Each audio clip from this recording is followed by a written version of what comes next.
Je vais vous poser une question. Si vous répondez bien, je vous laisse. Vous pouvez répéter la question? Quelle étrange question. Je suis. Le ciné en question.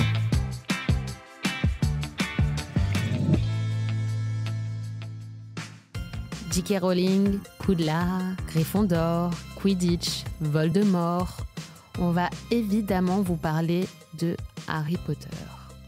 Les Français font leur rentrée à l'école de sorcellerie en décembre 2001 grâce au réalisateur Chris Columbus. Comme par magie, le premier livre de la saga inventé par J.K. Rowling à la fin des années 90, Harry Potter à l'école des sorciers, est enfin adapté au cinéma. Dans les salles obscures, les spectateurs qui n'avaient pas encore lu les premiers tomes d'Harry Potter déjà publiés découvrent l'histoire de ce jeune orphelin aux lunettes rondes apprenant sur le tard qu'il a des pouvoirs. Le pitch ? Après la mystérieuse mort de ses parents, Harry Potter est recueilli par son terrible oncle Vernon et son affreuse tante Pétunia, qui l'obligent à vivre dans un microscopique placard sous l'escalier de leur maison. Heureusement, un gentil géant lui dévoile, le jour de ses 11 ans, l'existence de l'incroyable monde des sorciers.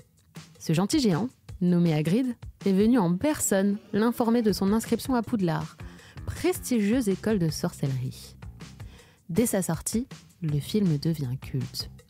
Le long métrage fait un triomphe au box-office et attire plus de 9,4 millions de curieux en France au moment de sa sortie en salle.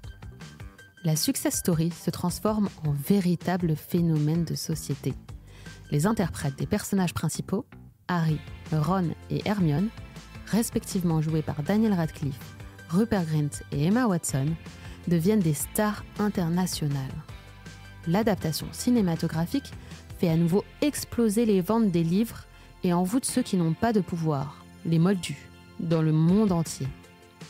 En plus d'ensorceler durablement les fans de la saga, Harry Potter laisse une cicatrice indélébile à ses acteurs. Le personnage du sorcier à lunettes rondes reste aujourd'hui encore le plus grand rôle de l'acteur Daniel Radcliffe. Mais au fait, savez-vous quel est le volet préféré de Daniel Radcliffe ? Figurez-vous que l'acteur a répondu à cette question lors d'une interview accordée à Wired. « J'adore le 5e volet, qui n'est pourtant pas souvent cité parmi les films préférés des fans », explique Daniel Radcliffe.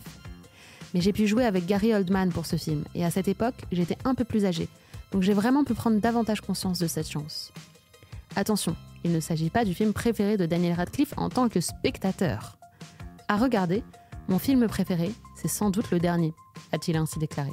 Au vu de ces réponses que l'on est loin d'approuver, on se dit que Daniel Radcliffe avait forcément bu du Veritaserum, un puissant sérum de vérité forçant à révéler ses secrets les plus intimes, voire les plus honteux. Comme dirait Dumbledore, moins 10 points pour Gryffondor. J'espère que cet épisode vous a plu. Si c'est le cas, abonnez-vous sur votre plateforme d'écoute préférée pour retrouver de nouveaux épisodes chaque semaine.